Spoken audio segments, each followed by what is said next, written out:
Okay, perfect. So let's go. Hi everyone, I'm Tommaso Apicella, and I will talk about the paper titled An Affordance Detection Pipeline for Resource-Constrained Devices. So let's start with defining the affordance detection, which consists in segmenting parts of object based on the potential interaction with the human. For example, in this study, we focus on two affordance classes, which are the grasp and no grasp that you can see in the slide. And this hammer is segmented. The graspable part is the handle, and the no graspable part is a pounding part of the hammer. And they are distinguished from the background, which is colored in black. In particular, we focus on a wearable context. For example, prosthetic. You have to imagine an artificial arm and hand, which embeds a camera. And the visual system has the purpose of highlighting the part of the object which are graspable when the human tries to reach the object. And in this kind of context, we deal with resource-constrained devices, constrained in terms of cost, consumption, computational power. And for these reasons, robotic solutions cannot be employed directly because they require remarkable computational power. Moreover, this is a human-in-the-loop application, which means that we can leverage the human perception to simplify the affordance problem. And we start from the baseline for the study constituted by the models for a portable embedded system, which assume the objects to be in foreground and completely visible. So, for example, in the case of the hammer, the appropriate framing will be the one on the right. And this exposes us to a framing issue because the position of the camera, when we have the prosthesis which embeds the camera, is indirectly controlled by the human. So what are the contributions of this work? We propose a pipeline to overcome the framing issue, which is this pipeline is a cascade of an object detector and an affordance detector. And we leverage the human-in-the-loop feature by observing that the human already knows the object he wants to grasp, so there's no reason to for the object detector to classify the object.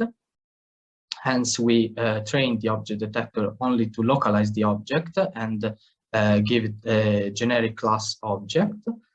And we target the resource-constrained devices and employ lightweight models. We will focus on these bullet points in the next few slides.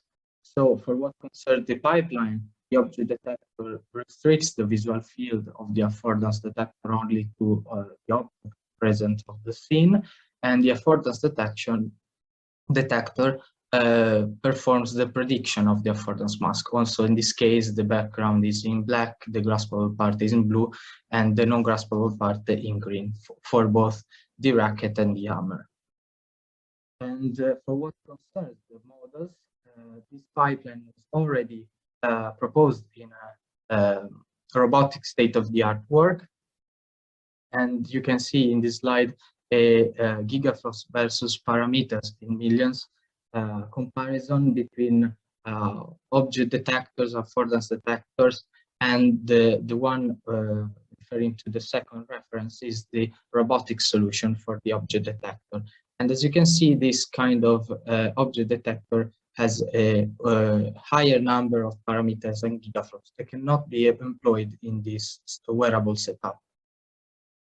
And for this reason, we'll focus on the two affordance detector, V3L V1U, and two object detectors, which are the two versions of the same mobile net, which are CNN for mobile systems.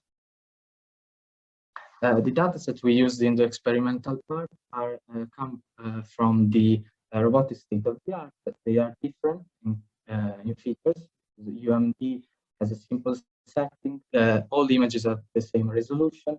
There is a single object per image, mono-blue rotating support, while IIT has a more challenging setting, different resolution, multiple objects per images, and also different supports and scenes. And here you can see some of the features I mentioned in the samples of from the two data. For what concerns the metrics we use in the experimental part, Tommaso, sorry, but you can put your microphone closer, or you can talk to the microphone direction. Okay. Yep. Go ahead. Okay. I'll try to. Okay.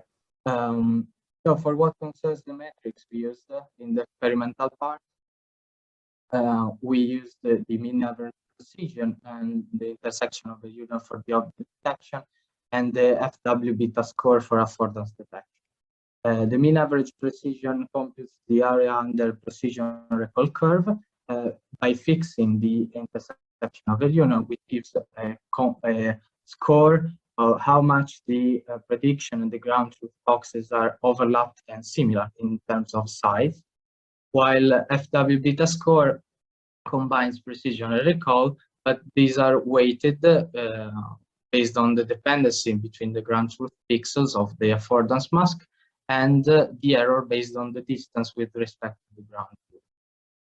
So we were going to see some quantitative results and then some qualitative results.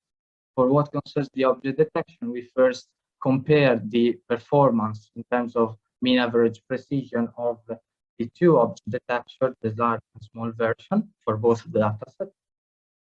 And as you can see, there is an improvement passing from all classes to one class. The one class is the one which leverages the human in the loop.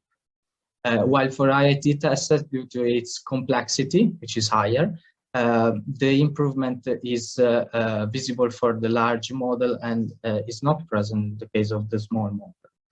For what concerns the affordance detection results, now we have two object detectors, two affordance detectors, and so we can see all the combinations for the two test sets.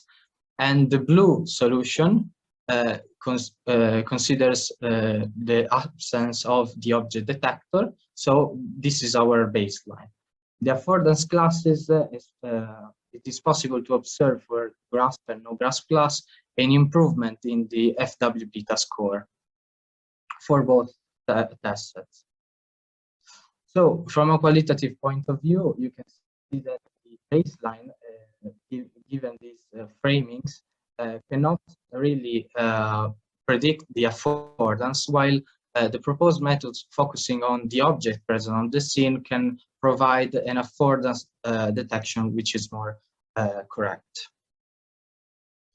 So we saw a pipeline to overcome the framing issue given by the portable embedded system models for affordance detection, the object detection improvement employing the leveraging the human in the loop from a quantitative point of view, and the affordance detection improvement in a quantitative and qualitative point of view. And the fact that we targeted the resource constrained devices by employing lightweight.